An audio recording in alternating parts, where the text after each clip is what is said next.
Denver 7 On Demand is brought to you by Ferguson and BAC Appliance Center, the best in bath, kitchen, and lighting for your home. I'm Shannon Ogden with the latest from Denver 7. The sweeps are now underway. Denver is rounding up geese, killing them, and giving the meat to families who need it. Now, we first told you about this plan last week, and ever since we have been getting an earful, both from people for and against it. So tonight, Denver 7's Megan Lopez is going 360 and asks if we're being fair to our fowl.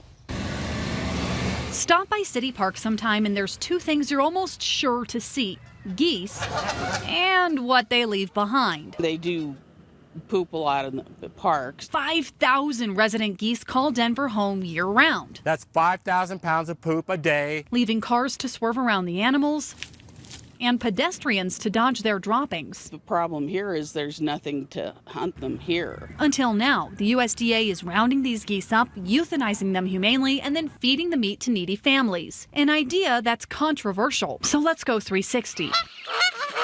Denver Parks and Rec says this is necessary to control the goose population. Some people think it's a good idea. Others say this is not the right answer. Meanwhile, some states say they've been doing this for years and it's working. First, some context. So when people first heard about this Goose Me story, a lot of them turned to our Denver 7 Facebook page and asked, how did it come to this? Denver Parks and Recreation says that it's already tried a bunch of different options to get rid of these geese. Since 2002, they've sprayed corn oil on those goose eggs to try to lower the number of eggs that actually hatch and try to control the population that way.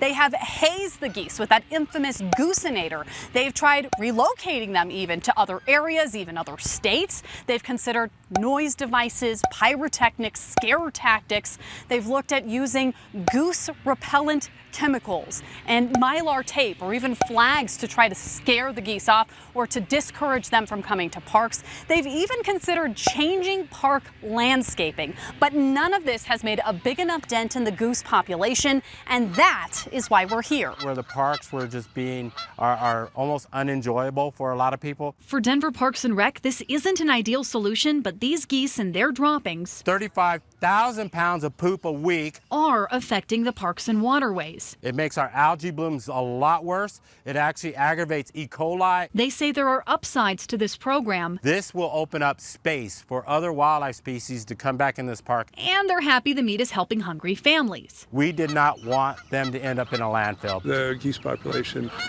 needs to be controlled. Some park goers we spoke with were fine with the idea. It seems to me like maybe a reasonable alternative. I think that's fine. So long as the animals are being killed kindly. I think it needs to be controlled humanely. And the meat really is being donated. At least this is going to a good source. Other people we spoke with were more skeptical. We wouldn't eat that. Euthanizing them and feeding them to homeless people seems kind of intense. I think they shouldn't, because they're an animal. And they had a lot of questions or other solutions. How are they going to actually carry this out? Can't they just put them on their own little cage or something? Online, opinions are still split, with hundreds of people weighing in on the Denver 7 Facebook page with everything from support to outrage. A big discussion for an even bigger problem. But across the country, several states have been using similar tactics for years. New York has been rounding up birds around airports ever since the miracle on the Hudson in 2009, when a flock was sucked into a plane engine, causing it to crash. More than 70,000 birds have been slaughtered since then, according to the Associated Press. Meanwhile, in Maryland, goose removal projects are only implemented as a last resort. Montgomery Parks says its program is a success, helping to control the geese population there. And just like Denver, meat that comes from that process is then distributed through food charities in the region.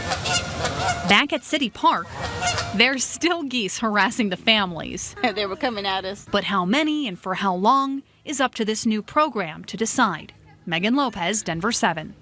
All right, keep those comments coming. Let us know what you think about this Goose program. Email us at 360@thedenverchannel.com. City of Inglewood's calling a sinkhole-plagued stretch of Santa Fe a high priority, but also admits it doesn't have the money to fix it. Now, this is the third incident in 4 years in the same area on Oxford.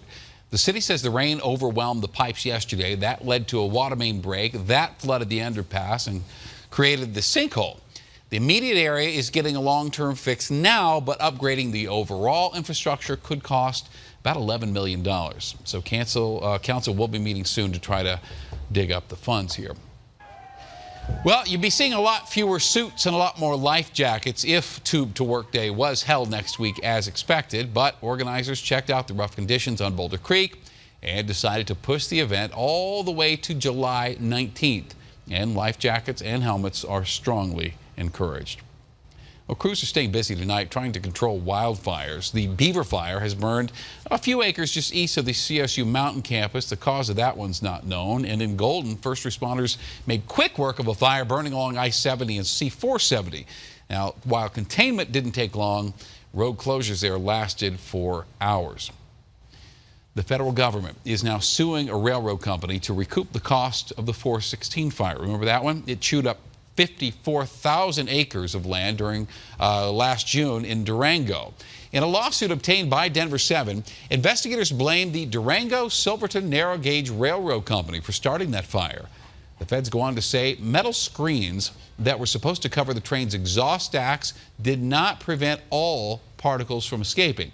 Those particles allegedly then ignited the fire that cost $25 million to contain, and the company has not responded to our request for a comment yet. Soil samples are being collected at Rocky Flats for what's going to be the first official study there in 13 years. Jefferson County is partnering with an engineering group to test for plutonium and uranium at the site of this former nuclear weapons plant. Specifically, they're going to look at the trails and the park's edge where the Jeffco Parkway will run one day. The findings of the report are expected to be released between October and December. You know, there was a time when families traded in their cars for new cars every 3 to 4 years, but that time's long gone. These days, you're more likely to hang on to your ride for a decade or longer and then trade it in for a brand new used car. And tonight, Denver 7's Jace Larson explains why we're not buying the latest models. Many of us get the infatuation with these classics, but practically speaking, well, they're really just fun to look at. The real workhorse of the American family today is somewhere between 5 and 15 years old.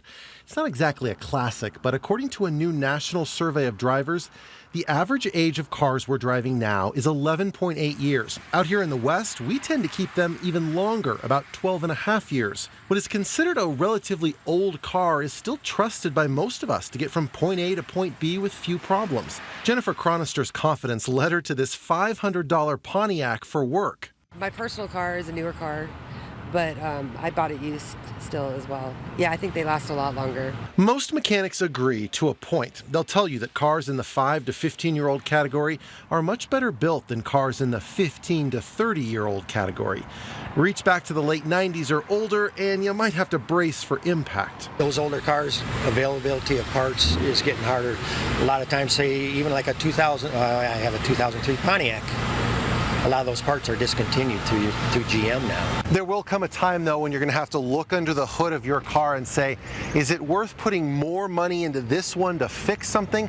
Or are you simply better off getting a newer used car? That IHS market survey confirms that better technology and overall vehicle quality improvements are the key reasons why you see so many of these older cars on the road. The other reason, have you priced a new car today? Have you seen the terms of a 5 or a 7-year loan that you're going to have to take out to pay for it? New car sales have fallen 40% since the Great Recession. In Denver, Jace Larson, Denver 7. Wow. All right, from your First Alert Weather Center, let's take a look at your 7-day forecast, which, as you see, includes the Independence Day holiday there on Thursday.